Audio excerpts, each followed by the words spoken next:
Chisels, everywhere. But which ones should you choose? Well, if you're buying some new chisels, there are some things you want to watch out for. Now, I do have some chisels around here somewhere, but I couldn't find them because I don't use them because they're poorly designed. Now, this happens to be an old Stanley 5002.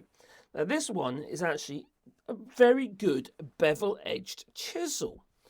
Now, a bevel-edged chisel is really good if you are cleaning up around maybe dovetails even, because the angle of the dovetail doesn't get bruised by the edge of the bevel.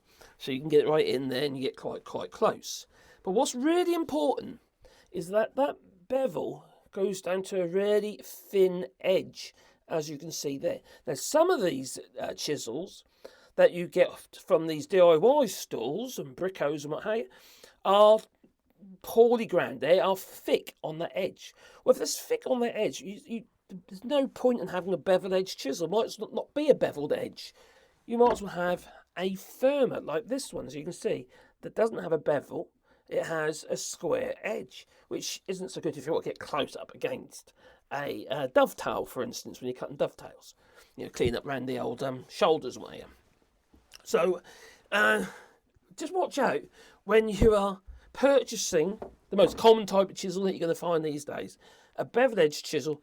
Just make sure that the edges go down to no more than 1 millimetre at the sharpened edge. You can regrind it all up, but it's a lot of fuss and a lot of work to get that right. And it's quite difficult as well, actually, to get both sides of the bevel the same. But yeah, ideally, they ought to be quite thin, a bit like that one, on the edge of the bevel. And especially if it's a paring chisel. If it's not, well then, yeah,